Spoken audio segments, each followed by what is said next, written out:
L'os mandibulaire, la mandibule, c'est la seule pièce mobile de la face. Elle présente à décrire un corps et deux branches mandibulaires. Donc, la face qui est convexe, elle est antérieure. La face convexe du corps, elle est antérieure. Et le processus qui supporte les dents, il est supérieur. Donc, ça, c'est la position anatomique de la mandibule. La mandibule présente à décrire, comme on a dit, un corps et deux branches mandibulaires. On va commencer par la description du corps de la mandibule. Le corps de la mandibule présente une face convexe et une face concave. La face convexe, c'est la face antérolatérale. Et la face concave, c'est la face postéromédiale. La face antérolatérale présente à décrire au niveau médian la symphyse mentonnière, qui est une crête médiane. C'est la symphyse mentonnière. La symphyse mentonnière se termine en bas par la protubérance mentonnière. Latéralement, on trouve les deux tubercules mentonniers surmontés chacun par une fossette mentonnière. Donc, ici, on trouve un foramen mentonnier. On regarde là, voilà, en bas par rapport à la première prémolaire. De de tubercule mentonnier va se détacher, voilà, va passer une ligne oblique. Celle-là, c'est la ligne oblique, c'est une crête. La ligne oblique va passer du tubercule mentonnier. Ça, c'est la ligne oblique. Donc, au niveau de la face postéromédiale, on trouve deux épines mentonnières supérieures et deux épines mentonnières inférieures. Les deux épines mentonnières supérieures vont donner insertion au muscle géniaux en rapport avec les épines mentonnières et gloss en rapport avec la langue. Donc, les épines mentonnières supérieures donnent insertion au muscle génio-gloss.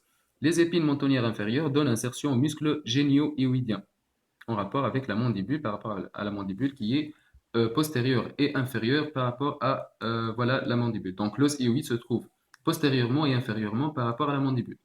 Donc il y a un muscle qui relie la mandibule au niveau des deux épines mentonnières inférieures à l'os hyoïde, c'est le muscle génio-hyoïdien. Donc juste en bas par rapport aux deux épines mentonnières inférieures, il existe deux fossettes, ce sont les fossettes digastriques, lieu d'insertion du chef antérieur ou du ventre antérieur du muscle digastrique. Donc de l'épine mentonnière inférieure va passer une ligne, c'est la ligne mylohyoïdienne. La ligne mylohyoïdienne. Donc cette ligne mylohyoïdienne va présenter l'insertion du muscle mylohyoïdien. Donc la ligne mylohyoïdienne va diviser la face postéro-médiale du corps de la mandibule en deux régions, voilà, deux champs. Un champ qui est antéro-supérieur, voilà, antérieur et supérieur. Ça donne insertion, voilà, c'est le lieu d'insertion d'une glande, c'est la glande sublinguale.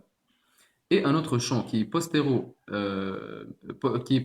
et inférieur, c'est le champ d'insertion d'une glande, c'est la glande submandibulaire. Donc la glande submandibulaire à ce niveau et la glande sublinguale à ce niveau-là. Ça, c'est au niveau du corps de la mandibule. Aussi, le corps de la mandibule présente un bord, c'est le bord inférieur, qui est appelé bord basilaire. C'est le bord basilaire de la mandibule. Donc ce bord basilaire-là présente juste en avant par rapport à l'angle mandibulaire, ça c'est l'angle mandibulaire, juste en avant, il existe une incisure. C'est c'est le sillon de l'artère faciale. Il existe une artère à ce niveau-là qui va irriguer, qui est responsable de l'irrigation de toute la face, c'est l'artère faciale. Elle va passer par cette courbure-là qui est le sillon de l'artère faciale au niveau du bord basilaire. Ben, les deux branches mandibulaires. Donc, elle présente une face latérale et une face médiale, quatre bords, un bord supérieur, postérieur, inférieur et antérieur. Donc, on va commencer par le bord supérieur. Le bord supérieur va présenter, sinon on va commencer par les deux faces.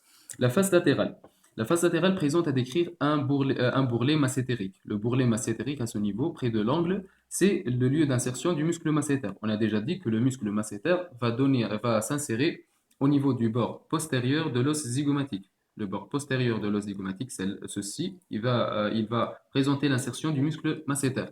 Le muscle masséter va se terminer en bas par le bourrelet massétérique près de l'angle mandibulaire, au niveau de la face latérale de la branche. Au niveau de la face médiale de la branche mandibulaire, il existe un autre bourrelet, c'est le bourrelet ptérygoïdien qui va donner insertion au muscle ptérygoïdien médial. Donc les deux muscles ptérygoïdien médial et le muscle masséter vont échanger des fibres au niveau de l'angle mandibulaire pour former la sangle massétérique. Donc, au niveau de la face médiale de la branche mandibulaire, il existe un foramen, c'est le foramen mandibulaire. Le foramen mandibulaire va acheminer un paquet vasculo-nerveux alvéolaire inférieur qui est responsable de l'innervation et la vascularisation de toutes les dents inférieures. Donc, ce paquet vasculo-nerveux alvéolaire inférieur va détacher un autre paquet vasculo-nerveux mylo-hyoïdien qui est responsable de l'innervation et la vascularisation du muscle mylo-hyoïdien. Ce paquet vasculo-nerveux mylo-hyoïdien va passer par un sillon, c'est le sillon mylo-hyoïdien, à ce niveau-là. Donc, le foramen mandibulaire, juste en avant, on a une petite lamelle osseuse, c'est la lingula. La lingula antérieurement. Postérieurement, une autre épine, c'est l'antilingula. Donc, lingula antérieurement, antilingula postérieurement par rapport au foramen mandibulaire. Bien sûr, le foramen mandibulaire va se terminer par le canal mandibulaire qui a un trajet antérieur, puis inférieur et latéral pour se terminer en bas. Il va s'ouvrir le canal mandibulaire par le foramen mentonnier. Donc, le paquet vasculo-nerveux alvéolaire inférieur, qui est responsable de l'innervation et la vascularisation des dents, va s'ouvrir à ce niveau-là, ou elle va se détacher à ce niveau-là pour former un autre paquet vasculo-nerveux mentonnier, responsable de l'innervation des muscles de la face, au niveau mandibulaire, bien sûr. Donc, on a déjà dit que ça, c'est la lingula et postérieurement, c'est l'antilingula.